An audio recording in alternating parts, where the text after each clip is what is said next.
Hi అండి, బాగున్నారా? నేనైతే చాలా బాగున్నాను. ఏం లేదు, చాలామంది చాలా క్వశ్చన్లు అడుగుతున్నారు. ఏంటంటే జిఎన్ఎం బెస్టా లేకపోతే బీఎస్సీ నర్సింగ్ బెస్టా అని అడుగుతున్నారు.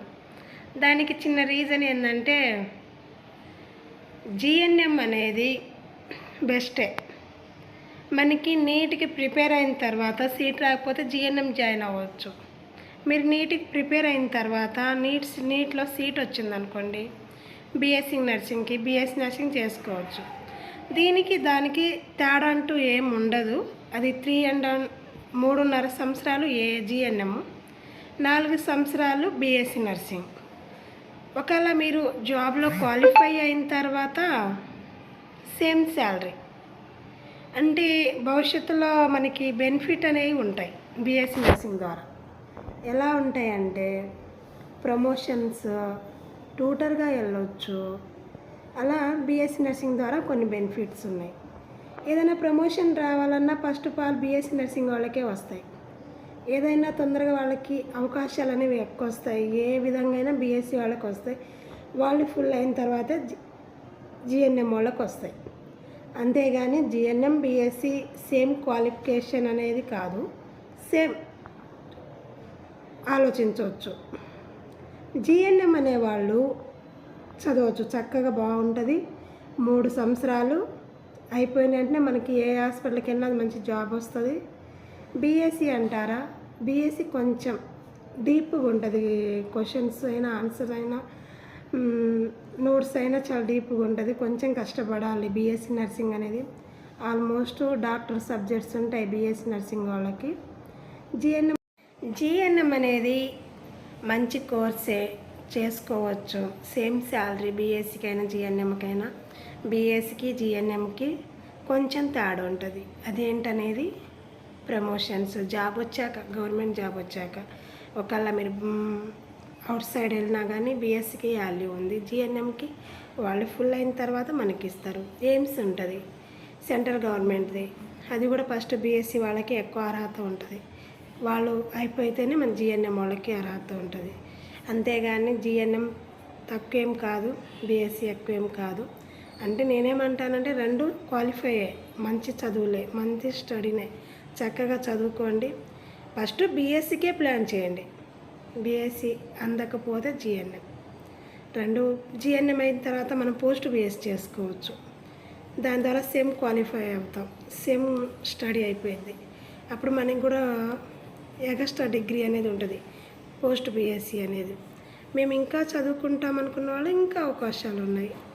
సరేనా? జిఎన్ఎం బీఎస్సీ తేడా ఏం లేదండి. ఏది ఉంటే అది చదువుకోవచ్చు. మంచిగా అవుట్ సైడ్ సెటిల్ అవ్వాలంటే, అవుట్ సైడ్ అంటే ఫారెన్ సైడ్ వెళ్ళాలంటే బీఎస్సీ నర్సింగ్ ఉండాలండి. అలానే మీరు చదివే ప్రతి ఒక్క చదువు చాలా క్లియర్గా చదువుకోండి. అదే మనకి లైఫ్ మొత్తం తోడై ఉంటుంది. కాబట్టి జిఎన్ఎం బీఎస్సీ రెండింటి మధ్య తేడా అదే. మనం వేసుకునే యూనిఫామ్ కూడా తేడా ఉంటుంది. అక్కడ బీఎస్సీ వాళ్ళకి ఒక విధంగా, జిఎన్ఎం వాళ్ళకి విధంగా. క్యాప్ అంటే మనం గవర్నమెంట్ సైడ్ వెళ్తే క్యాప్లు కూడా డిఫరెంట్గా ఉంటాయి. కాబట్టి బీఎస్సీకి ఎక్కువ కేటాయించండి, అంటే ట్రై చేయండి. సీట్ రావాలని ట్రై చేయండి. బీఎస్సీ సీట్ రాలేదని మీరు అట్నే మీరు సీట్ రాలేదని బాధపడాల్సిన అవసరం లేదు. ఏం బీఎస్సీ రాకపోతే వెంటనే జిఎన్ఎంకి జాయిన్ అవ్వండి, మంచిది. నా వీడియోలు అయితే చూస్తున్నారు కానీ ఎవరు లైక్లు కొట్టట్లేదు, సబ్స్క్రైబర్ చేయట్లేదు, కామెంట్స్ కూడా చేయట్లేదు. వీలైనంత వరకు చూడండి. నచ్చితే, నాకు కూడా రాదు కానీ నేర్చుకొని చేస్తున్నాను మీకోసం. ఈ చిన్న వీడియోని మీరందరు చూసి షేర్ చేస్తారని, సబ్స్క్రైబర్ చేస్తారని చాలా వరకు అయితే కోరుకుంటున్నాను. లైక్ చేయండి. మీకు ఏదైనా చిన్న డౌట్ వచ్చినా కామెంట్ చేయండి, నేను రిప్లై అయితే ఖచ్చితంగా ఇస్తాను. మీరు ఏ స్టడీ చదవాలన్నా కానీ నన్ను అడిగితే నాకు తెలిసిన లాంగ్వేజ్లోనే చెప్తాను, నాకు తెలిసిన భాషలోనే చెప్తాను.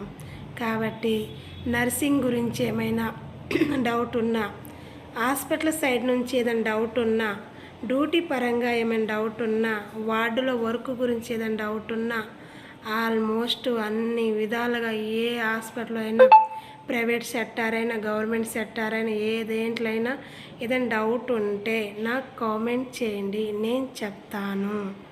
నాకు తెలిసిందే చెప్తాను, సరేనా? ఖచ్చితంగా లైక్ చేస్తారని, షేర్ చేస్తారని, సబ్స్క్రైబర్ చేస్తారని చాలా అనుకుంటున్నాను. Thank you so much. నా వీడియోకి కొంచెమని న్యూస్ వస్తుంది చాలు.